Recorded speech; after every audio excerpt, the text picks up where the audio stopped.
Well, hi, everyone. Thank you for joining us for the Not by Chance podcast. I'm Dr. Tim Thane with Homeward Bound as well. And I have Dr. Tim Smith, the professor of counseling psychology from Brigham Young University here on the podcast today. I'm really excited to have you, Dr. Smith, and to hear you share some of the research results you've had regarding connection inside families, some of the research around physical health and connection, and also something about loneliness. And I think all of us, have seen that in the society we live in our own families. And so looking forward to hearing some of the thoughts that you have.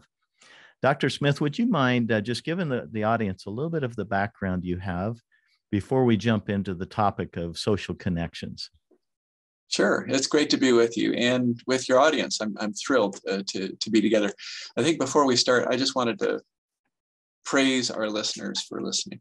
Thank you so much for making time to really strengthen your family and seek out resources and new ideas. And some of what we say is going to be helpful, but sometimes things that we say will actually trigger thoughts in you.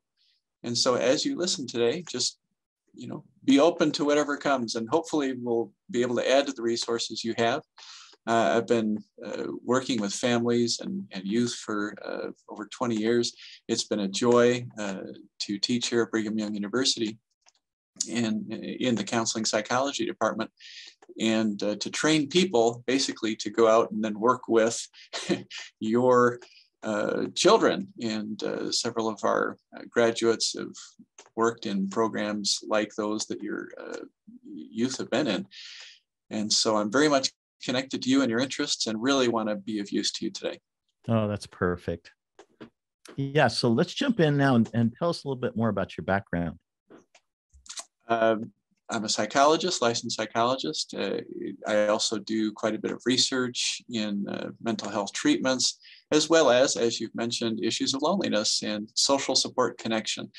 I personally prefer to look at the positive side more than the negative side.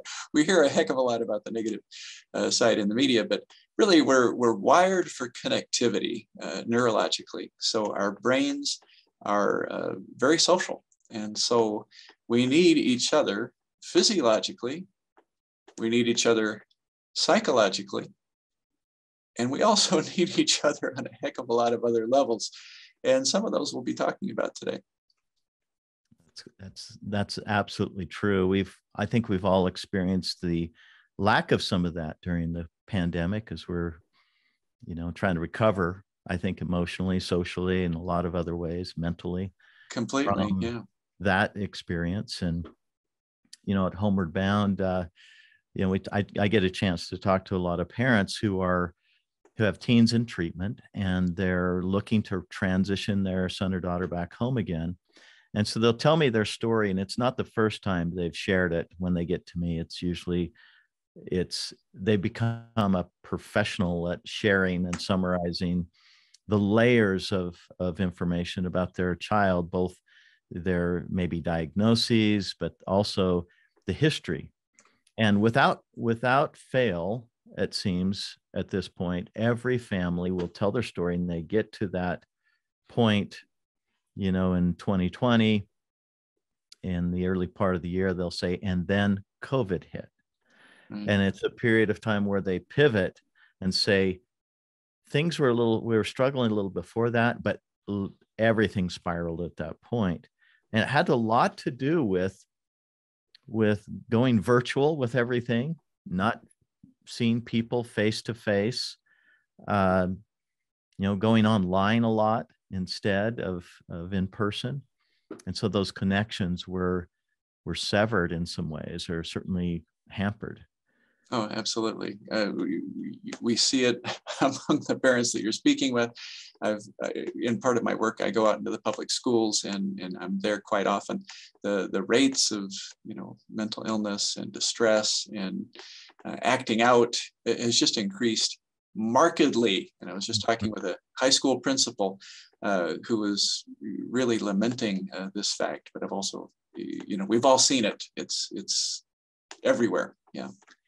You've done a lot of studying with connection inside families, and ironically, you would think that with the with the pandemic and doing school virtually and kids staying home and parents working from home, you would think that the connections within inside the family would have been strengthened. But at least the families that I'm talking to that have these mental health challenges, it's almost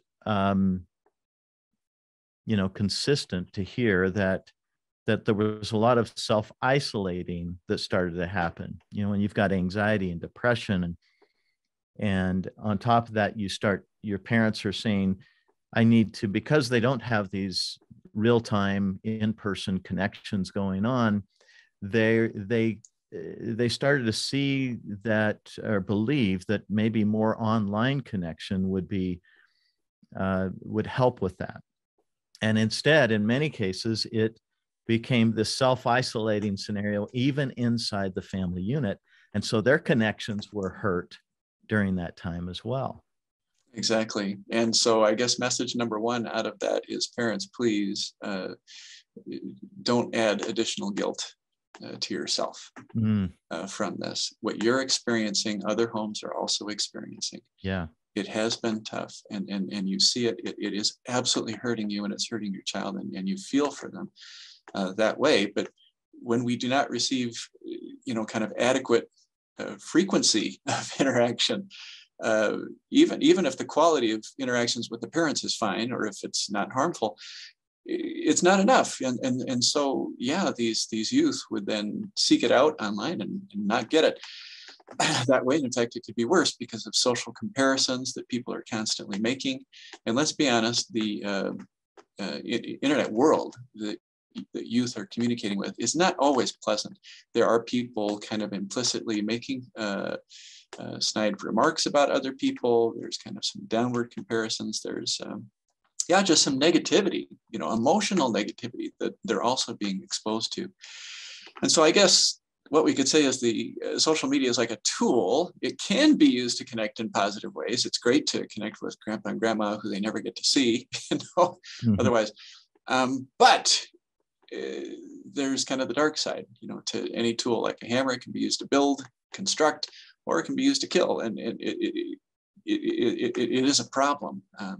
This kind of online social life that tends to downward spiral many youth who are already vulnerable. You're exactly right. Yeah, I want to kind of move our conversation to maybe some solutions, maybe some research-based solutions for parents to deepen their connections inside the family. How important is that, and what can we do as families to improve the connections with our kids? Well, that's awesome. There are many, many ways. Okay, so anything that we say today is just going to spark your brainstorming. And so ask your child is the answer. Okay, tune into what they are already doing to connect with others, and then join them where they are. So if they're connecting people over, some type of hobby or game or whatever, you've got to become interested in that hobby and game, because that's where they are. And so in essence, when in Rome, do as the Romans do. You've got to learn what their interests are and have conversations about things that are interesting to them, and create topics of conversation that are mutually beneficial and reinforcing. So for instance, if they are on social media, get on social media, and if the child will allow, start to connect and see what messages they're seeing, and then you can kind of have conversations that go off of those. But please never have those be evaluative conversations. Have them be curious conversations, like, oh, so what's happening? Oh, what did you think about that? Not kind of saying, oh, well, so-and-so is doing this, you better stay away from so-and-so. That's removed from the circle that they're in.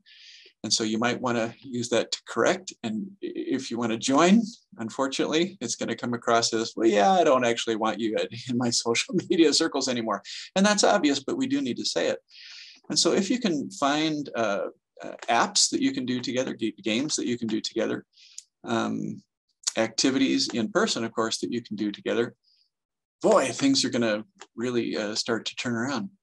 Mm-hmm. One of the suggestions that I often give parents is people pick up on your body language about how much you value them. And so a research-based way to start to boost your relationship is whenever you see them for the first time in a day or the first time after they are away from you, make sure that that interaction is a super positive one, that you are enthusiastic, you're welcoming, you're excited to see them, and you show it in your body language. Research shows that when you first engage with someone, the signal that you send immediately, that is going to kind of cue them about, well, where are we headed, for the next couple minutes here.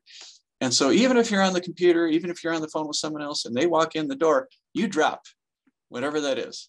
And you just turn and you act like this is the best thing in the world. Oh, I'm so happy to see you. How you doing? Hey, I'm on the phone, but hey, I'm looking forward to talking about, and then you say something. Just hold on just a second. I'll get right off. And then you're right with them. Okay. And you spend those first 5-10 minutes, however long they'll spend with you, you spend that time with you. At first, they'll be like, what the heck is going on? They might mistrust it. But if you keep it up, right? And if you have actual things to talk about, it'll be really a turning point in a relationship.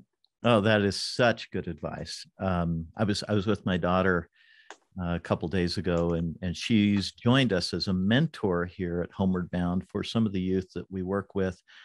And she's new at this job. And obviously, as a mentor, what you're trying to do is you're trying to build a relationship of trust and create a connection. And you're doing it from kind of a cold stop, so you got to get that rolling. And I noticed, I told her, she had reached out to one of the young women that she's going to mentor and texted, and it was an okay text, but it did not convey this excitement that you're talking about. Like, I can't wait to meet you. I'm looking forward to getting to know you better. And so I mentioned that to her. And this girl that she was trying to connect with had not responded to her first text 2 or 3 days earlier. I said, let's try it again this time. And this time I would like you to put everything into this text that would convey this excitement about meeting and connecting and getting to know her and your curiosity about her. And so she did. And it was so interesting to watch. The response was within 30 seconds of that text. This girl made first contact with my daughter.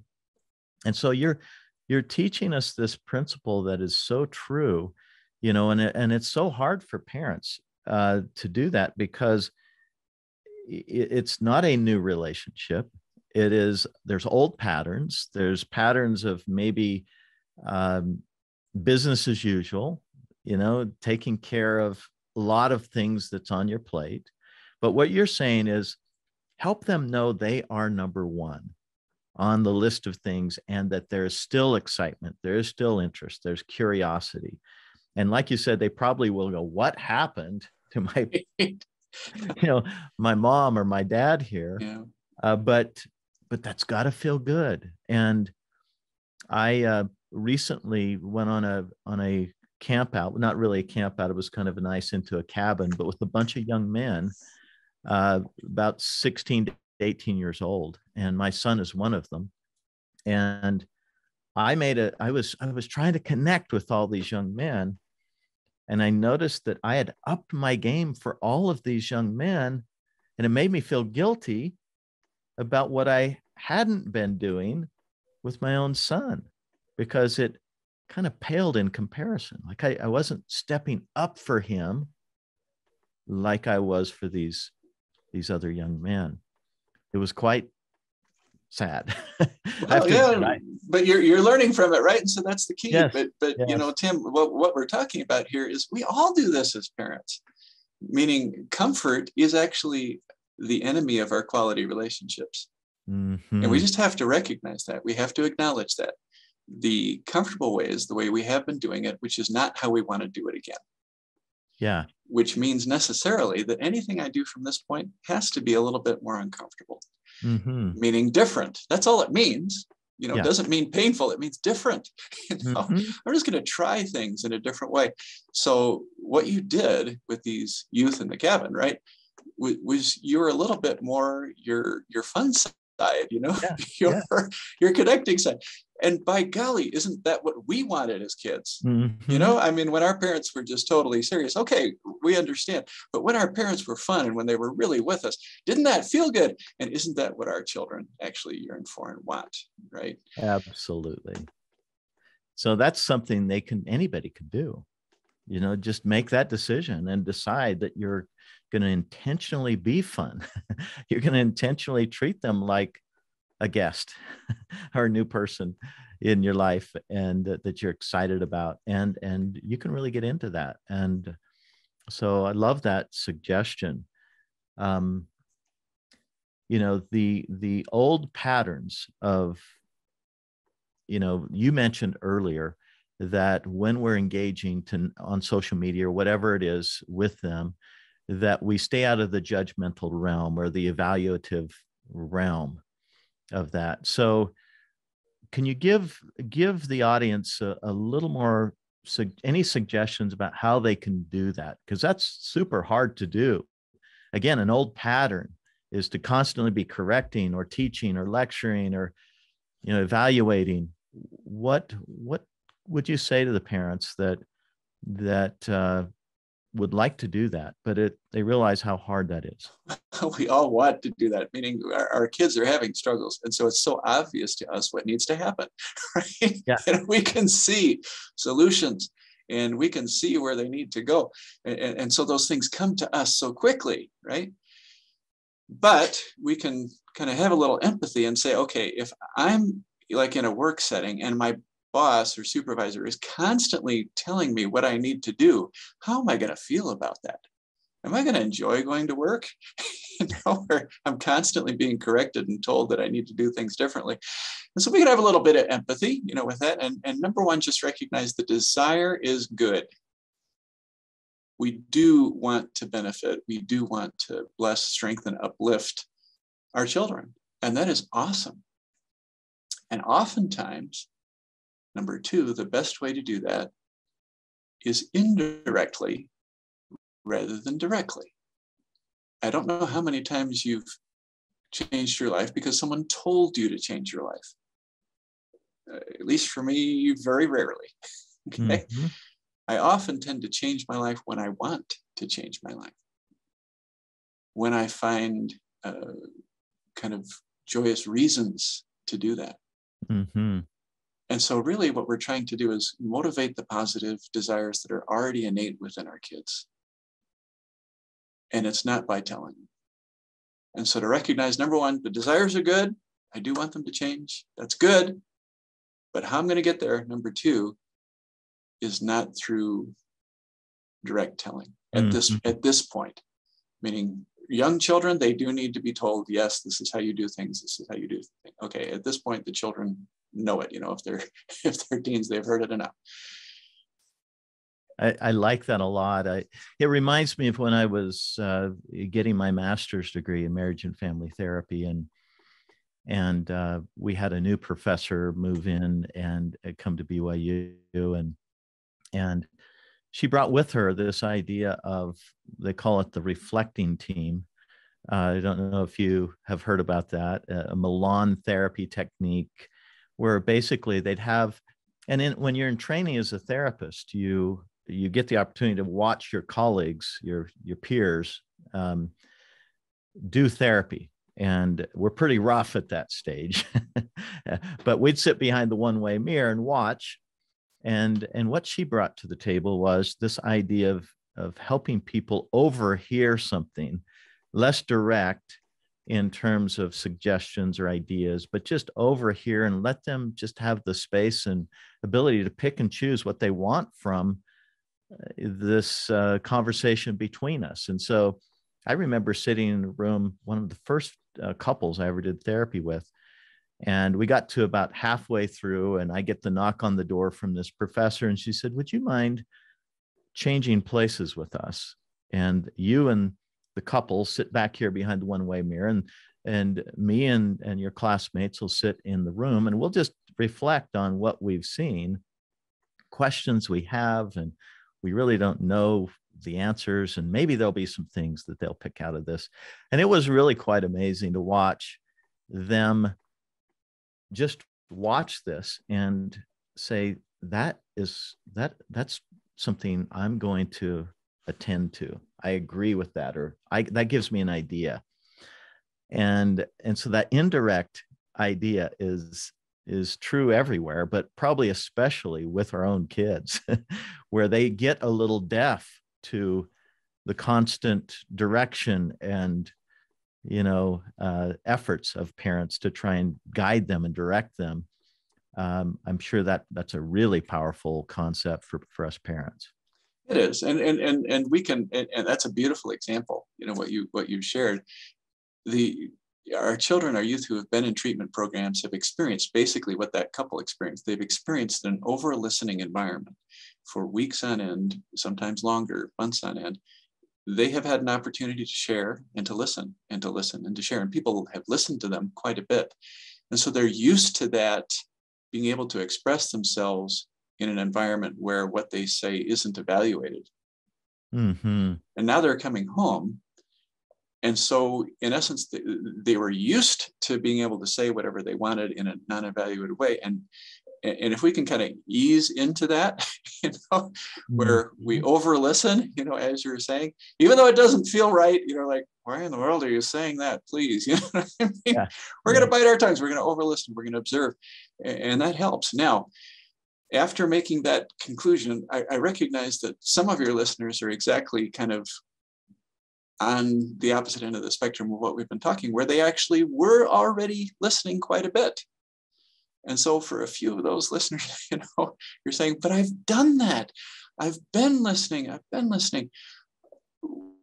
Just recognize that different parents are in different places. So some of what we say today may apply to you. Some of what we say may apply to others. If you've already been listening, then finding ways to kind of take the principle of what we're saying. What's the next indirect for this child? If you've already got the listening down, what is the message that their core being needs next? If you've already been like a listening source, maybe even years, what do they need now? Maybe they need a champion. Mm-hmm. Maybe they need someone to stand up on their behalf and say, I've got your back. They'll tell you what they need. What a great thing. And I kind of like this to be maybe our last little topic here today, because you're making me think about this balancing act that parents, because there are those parents out there that have done a lot of listening and a lot of facilitating and kind of heavy on the connection side, and maybe light on the leadership structure side. And can you talk a little bit about those two principles in tandem with each other? Because there really is a different, people are at different places here. Some have focused really mostly on connection and maybe not as much on boundaries, for example, or expectation setting. What would you say about that balance between those different principles? A metaphor comes to mind. I had a friend who is Lakota, Native American, who basically said, a lot of times we adults tend to talk to each other face to face in kind of North American society. But he said in growing up, what I found most helpful is when we actually stand side by side and we look out at the same panorama so that we can see the same perspective together. And then we walk together as we talk. To me, that metaphor kind of puts in balance what you're trying to say, meaning we do need to listen, but we need to listen from the perspective of the people that we're hearing, meaning looking at it the same way that they're looking. But then we don't just listen, we actually walk, we go to places together. Mm-hmm. And so children need the listening, but they also need the going. They need the walking with. Mm. How are we going to do this together? in terms of relapse prevention. I'm with you. And so what does this mean? Where do you want us to go? Here's where I think we can go together. Let's head there together. Okay. And so now you're on a journey that is, in essence, bound. You're committing to one another. I'm in this with you. And so they feel both the leadership and the I need you, meaning I'm not going to be the one who's the sole leader. Mm-hmm. We are undertaking this journey together, Mm-hmm. but we are moving. Yeah. And that leadership kind of moves more and more and more to the teen and young adult as they get to that point, and that partnership stays intact, but that kind of that focus of central part of who's leading over time shifts over to this partner, this other person, this young person trying to get there. Well, I think our audience has a lot to think about from this discussion, and I'd like them to think about each one of their children, and maybe each needs a little bit something different, but these principles apply universally. I can imagine just with my own kids, as you've talked about, connecting, going where they're at, developing an interest in things they're interested in. They're all different. So that means there's a variety of things I need to develop a genuine interest in so that I can meet them where they're at. And so it's an individual, looking at each one of them individually and helping figure out the best way to show them that love and that interest and that curiosity and engagement. Is there any one last thing you'd like to tell our audiences before we end our podcast today? I think maybe this, oftentimes in treatment, youth come in touch with their emotions, and they learn that emotional expression can be positive when done appropriately, boundaried, Mm-hmm. as you're saying, not out of control emotions, but boundaried emotional expression. And so if we could kind of model that as well in our home, it's okay that we as parents have emotions. And part of being a human is to be vulnerable with our emotions and to say, when you were gone, I was missing you, and I was wondering, and I was curious, but,